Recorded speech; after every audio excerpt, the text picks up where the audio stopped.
All right, here we go. Episode 11. Good morning. Happy Monday.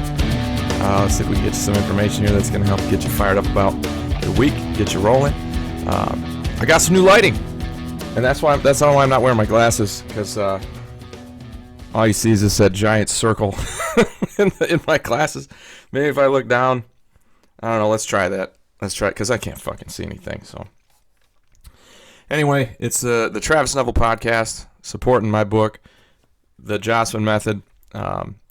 This is episode 11, and I want to address some things that people say to you. All right, when you're going through something difficult, you're gonna get advice from people. I talked about how to do that. How to seek advice, what kinds of things to look for, and different ways of therapy that can help you. But there are a lot of things that you're gonna hear that you might want to kind of think through. So the biggest thing that you're going to catch as you're going through the shit is everything happens for a reason, right? Or, well, I guess it wasn't meant to be. I feel like those are the same comment. And the people who are telling you that, they mean well, and that might be a thing that helps you feel a little better, at least in the short term. Well, hey, this isn't working out now, but it wasn't meant to be, which implies that something else is meant to be. Okay, and that's a positive thing. There's no doubt about that. That can help you. But when I hear that now, and again, your perspective will be different. Know that although I've gone through some challenging things in my life, I'm not in any of them right now. I'm not. So my perspective is going to be different. And I have the luxury of being a little more callous, a little less sensitive, and so know that as I talk about these things. But when somebody tells me everything happens for a reason, or I guess whatever just left your life wasn't meant to be. I think about this. I try to bring that back to the locus of control thing that I talked about. When all right, so this thing, say you you lost your job, right? Well, it wasn't meant to be. Or things happen let's start there. Things happen for a reason. Well, you, of course, don't know right now why you don't have a job. I mean, you know why, but there is no, if I hadn't lost that job, I wouldn't have found myself in this great situation that you're going to end up in one day ahead of you. Of course, you can't know that right now, but I'm going to tell you that that's bullshit.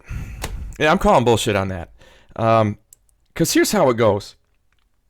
So I always go back to the shit that happened to me, my life in 2012. A lot of things left my life, and man, it isn't I'm not a God guy. I'm not a religion guy at all. I don't really believe that there's this grand master plan for people. I believe that you get what you go after. It's in your power. So I go through that shit in 2012, and I chose to move home, and I chose to start trying different careers and kind of bounce my way through and find my way. And now I've started this business, and it's been really successful. I've done really well, and I live a great lifestyle as a result. Not of those bad things. You can use, like we talked about, you can use those bad things to motivate you, for sure. But as we've also said, motivation's short term. Everybody knows that. It's the decisions that you make. So I'm telling you, the whole meant to be thing, it's bullshit. If you're going to live your life hoping that some great thing is just going to fall in my lap, that's going to happen sometimes, but it's going to happen a whole lot more if you work hard. I can guarantee you that. I don't have, there's no money in my account if I don't work hard and bill people and do my job well. I didn't just luck into this. And you're not going to luck into what happens to you either. What happens in your life is going to be a result of your decisions, of the shit that you choose to do. So thank yourself for that, or fucking blame yourself for that. If you got bad shit going on, you probably caused it. I'm sorry, dude, but you probably did. I mean, you put yourself, if say this bad thing happens to you, but you chose to be with that person and put yourself in that situation, and you got drunk or whatever you did, that's not on another person. That's on you. You had 6 fucking opportunities to not be in that situation if something bad happened to you in that way. But most of the time, you've got to take that ownership of it. You know what? Yeah, I fucked that up. Then you can move forward without bitching about it. Anyway, that's a thing people are going to tell you. This wasn't meant to be, or things happen for a reason. You make your fucking reasons, okay? As you move through your life, you decide if you're going to take this shot as an opportunity to learn, or if you're going to take it if you're going to be pushed down. They say that people who grow up abused, kids who grow up abused, they only come out in two different ways. One is they're abused for their whole lives. They build that habit of being abused. They think that's all they're worth, and that's most of them. But some become abusers themselves. I guess that's a twisted, weird type of win, I guess. But yeah, that's the thing. I mean, that happened for a reason. Well, you decide what you're going to do with it. You can become a victim. You can become a professional victim, which I think is pretty common. Or you can choose to motivate you to go do successful things. I'll tell you this, that, my ex-wife, she was tough. She was. She had a shitty situation at home. There's no doubt about that growing up. But she became an abuser. So in her mind, I'm sure she's on top of the world. She became a lawyer, and in that way, she did. She kind of overcame that a little bit as far as like perception and her perception of herself, probably. I don't know if she ever fixed what was inside, the broken shit inside of her, but I don't know. That's how that goes. My point is, when people say things happen for a reason, you fucking make the reason. You do. And the things that are meant to be, well, you decide that as well. Okay? Now, I've got this on my Instagram page. I found this page called Behavior Hack, and they come up with some good stuff. I recommend it. It's a pretty good follow. And today he put out this thing. I think it's a he. Put out this thing, and it's nine things that you don't want to admit to yourself. I forgot what he called it, but I want to talk about those 9 things because I think they're pretty important. The first thing is, and this goes along the line of, again, things that people are going to tell you. And really, this individual, the Behavior Hack, has the same opinion of the world that I do, I think. So here's the first one. If you don't love yourself today, you won't love yourself when you, quote, make it, end quote. Now let's think that through. Think about your opinion of yourself there, okay? Do you believe that you're no good unless you, quote unquote, make it? Do you believe that? Do you believe that you have to be successful? And again, we'll talk about success a little later. Do you feel like you have to be successful for you to believe that you're a good person? And that's when I hear love yourself, that's what I think. Like, I value myself. I know that I'm doing things right. I know I make mistakes, but I know I'm doing things right. Do you have to be successful in some way? Right? Or is loving yourself the end result, which is what I would tell you. Feeling comfortable with who you are and what you're doing and your progress in the world, just because you're not where you want to be, doesn't mean you're not valuable. Because as long as you're improving, just always improve, right? Because, there's another phrase that goes along with that. Wherever you go, there you are.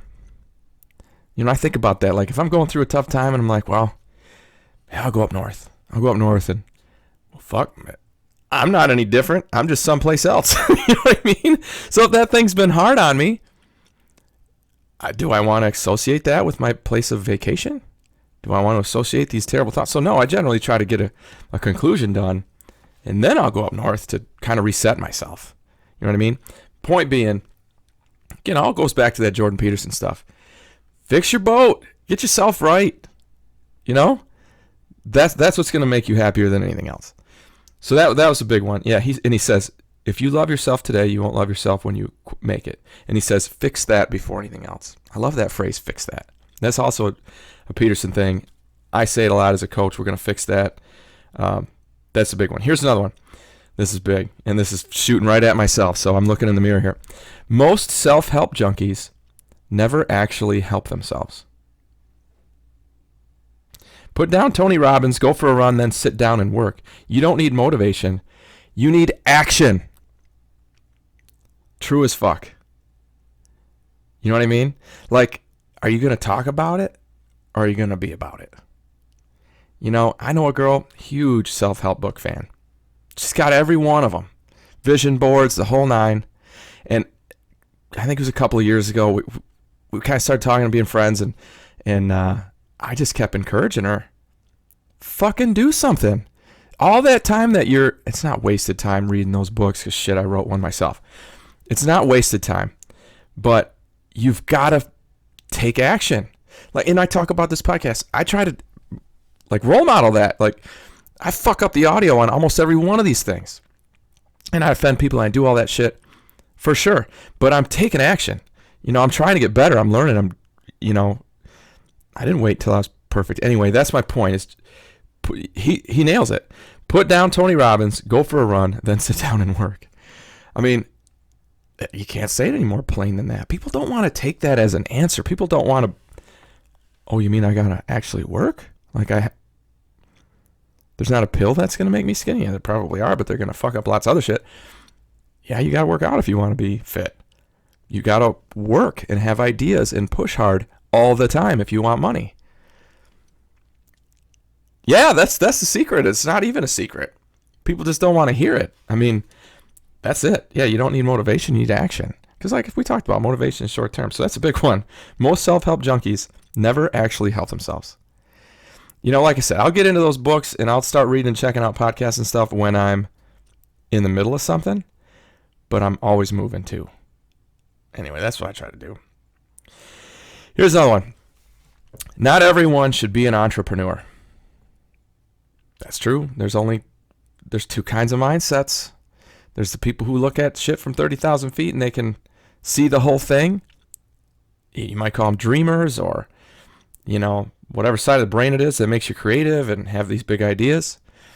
Generally, those people aren't the hardest workers. There are other people who are excellent worker bees. They don't want to be involved in the bigger things, the bigger stresses, building a business, doing all these things. That's most people. That's fine.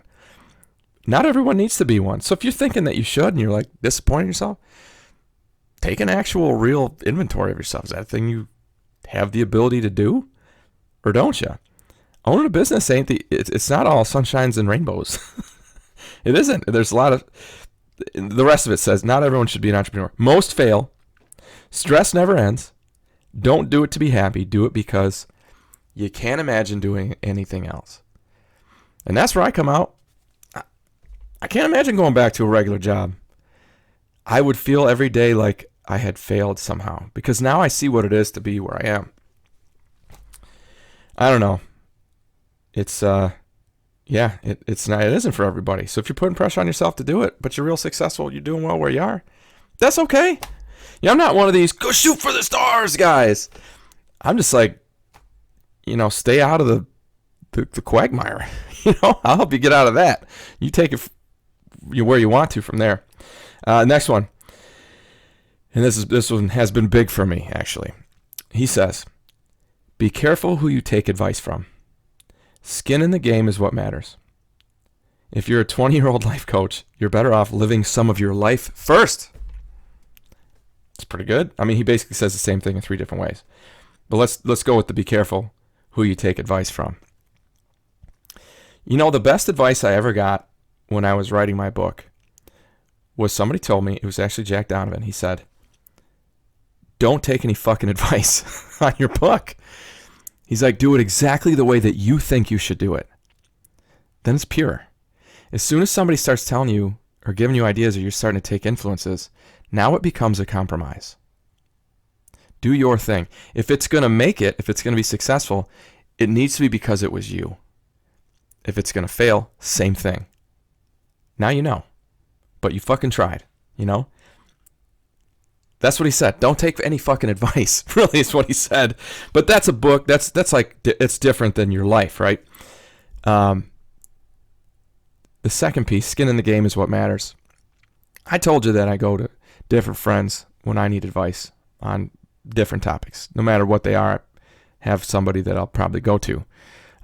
Donovan says the same thing, actually. He says he's got a food guru. He's got a workout guy. He's got friends who are experts in certain areas. And I look around my friend circle. I've got a gun guy. I've got a few fitness guys. I've got several kind of life guys. I've got a relationship person that I can talk to. Depending on what's going on, I've got somebody there that can coach me up, which is incredibly valuable, right? Super valuable. But I know this, skin in the game is what matters.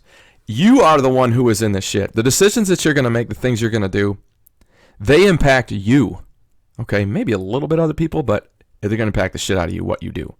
So when you ask somebody, like, I saw my buddy Brian over the weekend. So good to see him. I feel like we're family. You know what I mean? We grew up together. He's like my brother. It's awesome. His family's great. Anyway, you know, and I say that he says bitches ain't shit. That's some shit that we talked about when we were in high school. But it's easy for a person to give you that advice, and this is Brian's outside of this, but it's easy for a person to give you that advice when they're not in your shoes. It's easy for somebody to say, oh, there's more fish in the sea, or move on. They're not the ones dealing with it. You are. So it's easy for someone to give advice, I guess is what I'm telling you. And it's up to you to decide which of your circle are the ones who can kind of put themselves in your shoes and go, fuck, man. Hey, I've been there. I know what that feels like, and I'm sorry. Here's what I did. This is what I would suggest that you do. You know, that's a rare commodity. You find a person who can do that, number one, you're picking the right friends, okay? Number two, you're certainly picking the right people to ask for advice. Because as I said, you might not ask all your friends for advice. You might not, the people who might be asking for advice might not be your friends, right? That's a big one. Yeah, skin in the game. They have nothing to lose, you know? If you make this decision, they're not losing anything. They're watching from the sidelines. Know that, okay? And it's no knock on your friends. But know that's why every piece of advice you get doesn't really completely make sense. You got to like weigh that in, you know? Here's a good one. Golden rule of social media. The more they say they do in their bio, I think you guys know how this is going to end, the less they actually do. Fuck, you know what I do for a living? I interview people and give them jobs. And as soon as a motherfucker starts telling me how good he is at doing all this shit, oh, I've done this, I've done that, oh my God. The more they talk about it, the more I know they can't do it. The more I know it's all bullshit. So look around the people you know. The guys who are the best at the shit that they do, they don't talk about it because they're so fucking busy doing it. And their thoughts are about getting better at doing it, whatever it is, the people that you work with, the people around you, the people that you look up to. The ones who talk the least are usually the ones who do the most. It's true. You know, and here's the thing. The more you talk about it, it goes into this other phrase that I've heard before. Stop lying to yourself about how hard you're working. Yeah, I'm going to let that one breathe for a minute. Stop lying to yourself about how hard you're working. And what that really tells you is you can always work harder. Now, it's up to you to decide where you want to be on that. You set the pace that you can maintain. It's like running a long distance race, right? So I ran a marathon. I think we ran 11-minute miles. Like, it was slow. I think it took us like 5 hours. My buddy Darren and I did that. This is a long time ago. But we ran fucking 11-minute miles, and we did not, it wasn't pretty. But we set the pace we knew we could maintain and get to the end. That was our goal, finish the race, and we did it. Now, you know what that pace is in your life or in your work or whatever it is. If you bump up a little bit, maybe you won't get to the finish, okay? But be realistic with yourself about that. If you think you should be going fucking great balls hard as hell all the time, can you maintain that or can't you? Are you headed towards burnout? So there's a balance there, okay? You don't have to kill yourself all the time, but work as hard as you can. There are going to be opportunities for you to take breaks, take a little breather, get a little water, you know? Know that a golden rule of social media is the more people talk about how good their life is, I don't know if it's that good. You know what I mean? I don't know if that's real, you know? I just can't stand that. People who, like I said, I interview people for a living. So many of them just say that, and I'm like, you know you're lying, motherfucker. All right, here's another one. You don't need 99% of the content you consume. It's true. We talked about that documentary, The Social Dilemma. It says your data is weaponized against you. The target, your attention. The cost, your life. Let's go back to the beginning with the self-help books. And the more time you spend doing that, the less time you actually spend helping yourself. Yeah, I suggest I'll tell you what, every one of you guys, if you're not driving, pull out your phone right now, look in the settings, and take a look at your average screen time per day. Now, be honest. I bet you it's 6 hours or more. 6 hours you're on your phone. Now, you can rationalize an hour of that, okay? You're going to spend an hour text and email and whatever you're doing for your work, talking to friends a little bit. Fuck, let's give you another hour of just fucking freeing your mind, relaxing. Like I like this morning, usually I get up first thing and I like to just scroll through Instagram for 10 minutes and just look at, like, I follow this tiny house thing and they got all these cool pictures of these cabins. It just makes me fucking feel good. I follow a muscle cars page. I'm looking at all these custom things these guys are building. I follow Tim Kennedy. He's an MMA guy / former Navy SEAL that I love what he has to say. Our lives are similar. I follow positive shit that's going to kind of boost me up and kind of get me going for the day. That's a thing that I generally do especially on the weekends. I don't keep my phone in my room. It stays in here in the office. I get up, come in here, check that out, start working on some book stuff that gets me rolling, maybe gets my mind fired up. But know that, you're burning your life. I talked to the guy who manages the gym that I go to, and he was talking about the same thing. Like, man, I'm on my phone way too much, man. I'm really trying to cut back. But I'll tell you, every time I go over there, he's sitting in his office playing on his phone. I want to go, John, dude, take it easy. Remember what we talked about? And whatever. I mean, hey, in the end, be happy that your life is so good that you have that kind of spare time, like discretionary time. Good for you. I hope that you're using it to follow things that make you happy. Nothing wrong with that. Just don't let it get in the way of actually making your life, right? Here's a big one. Everybody, you've heard the phrase or the idea that you are the sum of the 5 people closest to you. Like, you become, when you look around the 5 people who are closest to you, you're going to be about at that level. If you find an average in there, that's about where you're going to be. I don't know. You define that as you will, like with work ethic or success. Surround yourself with good people, essentially, is what that idea is trying to get. What we're trying to get across with that idea. Be careful who you put in your circle. No negative Nancy's, things like this. Well, this guy says, you can have friends that don't fit in the 5 people you spend most time with cliche. It's all right if you have people who don't have the same goals. It's actually kind of refreshing and provides contrast and perspective when you do talk to somebody who, isn't like you. You know what I mean?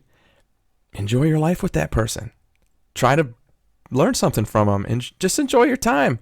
Everybody likes some interpersonal communication. Shit, after all this COVID lockdown bullshit, people are dying for it. We as humans are not supposed to be by ourselves. We're not.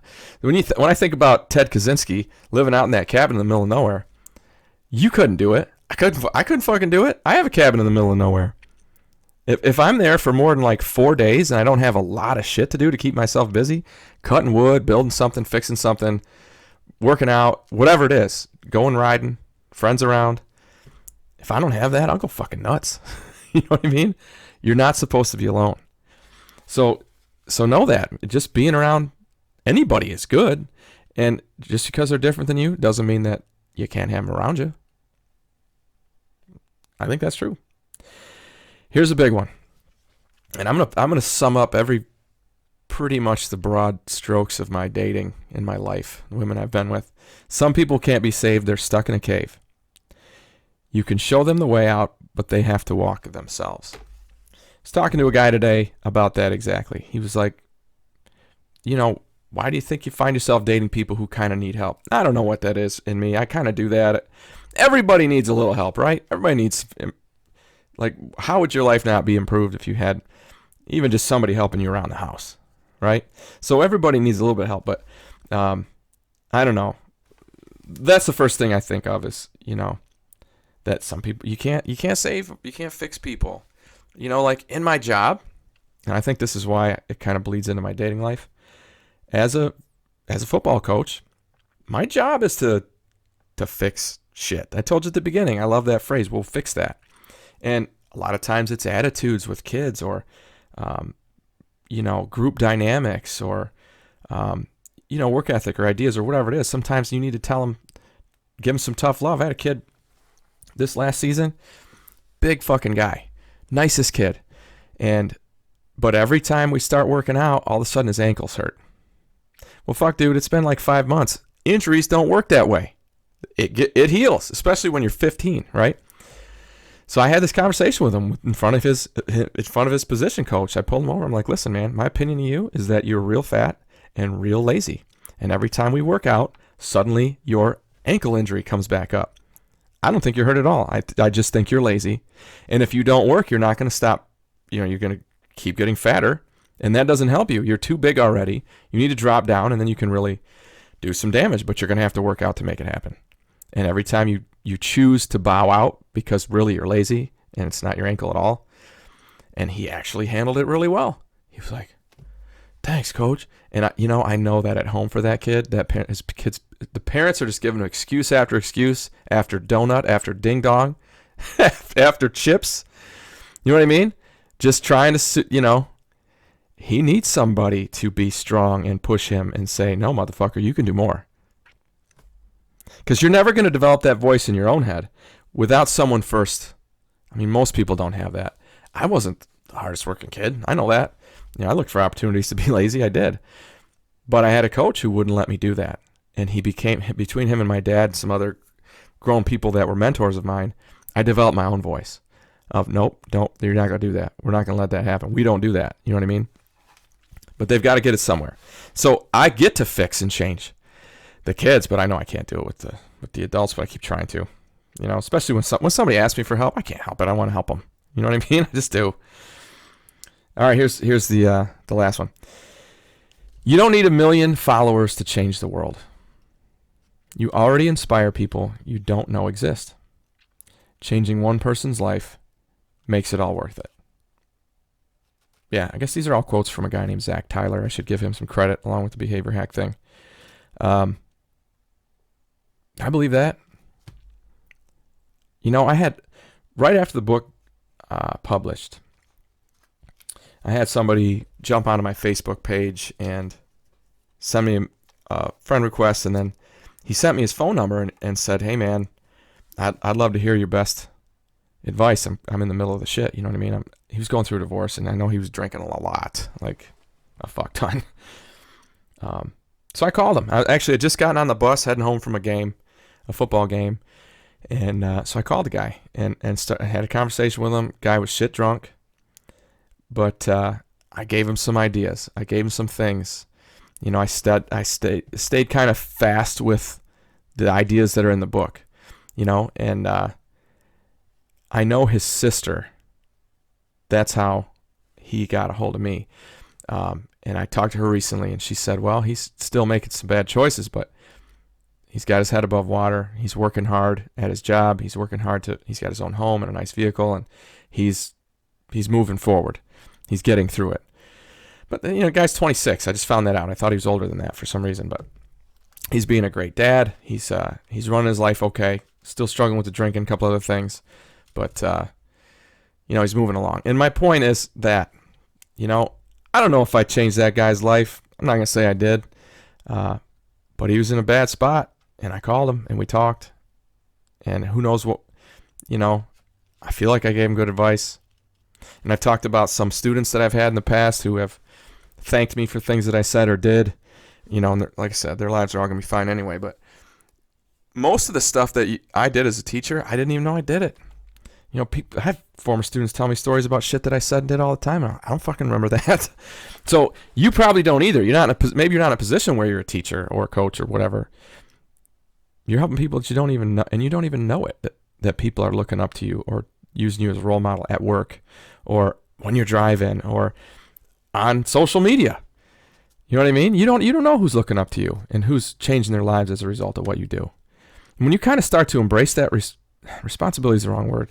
It's kind of like it's like a gift. You're lucky to have it. You have that power, I guess I should say.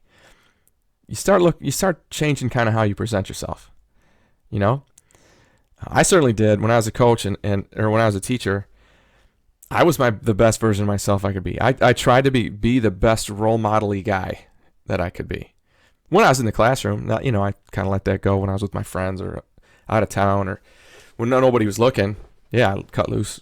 It's crazy not to. You have to do that. Sharpen the saw, right? But yeah, know that the things you're doing, you probably got people who are looking up to you. And that, again, we always go back to as you're going through difficult shit.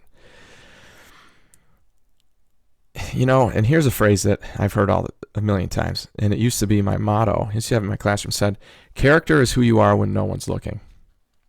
Well, I would change that and say, character is who you are when you don't think anyone's looking. Because someone always is. All right? And it's because it's your actions. You know what I mean? The things that you're doing, the things that you're saying, the way that you're handling your life. People pick up on that. They do. So that's a way to get outside yourself when you're in a difficult situation. Know that you're role modeling for somebody. Even if it's just your parents, maybe role modeling is the wrong term, but they're looking at what you're doing and they're making a gauge on how you're doing based on what you're doing. And people are either going, oh, this motherfucker, or they're like, this motherfucker. You know what I mean? Yeah, so know that. So anyway, like I said, this whole, hey, it happened for a reason, must not have been meant to be shit. That just kind of gets under my skin a little bit. Again, I know people mean well when they say it, and you're going to hear that when you're going through the rough shit. You are. But I'm just always going back to, hey, here's the good news. Here's the bad news. Everything that you fucked up, it's on you. Here's the good news. Everything you're about to do well, that's on you too. Okay? You have the power to change your life. You have the power to make things exactly how you want them. And it doesn't have to be all at once. I'm big on that. Eat an elephant one bite at a time. Pick one tiny thing today and make that better. And do a little bit better tomorrow. And maybe pick another thing in a week. I'm going to work on this one. You know what? Just today, just for this one drive to work, I'm not going to be such a dick. I'm just going to take 20% off. See how it goes. See how you feel. If you don't feel any different, fuck it. It didn't work. Didn't help you. Go try something else. But incremental improvement, a little bit every day. That's all you got to do. You'll be successful. You'll make it. All right, there it is. Travis Neville Podcast, episode 11. I hope you guys have a great week. I'm looking forward to, I think I'm going to do the Success Podcast next. I'm excited for that. And again, still working on getting Cassie on. That should be soon, I hope. Probably not until it's nice out so I can get over there and interview her. We'll see how that goes. All right, enjoy your week. Have a good one.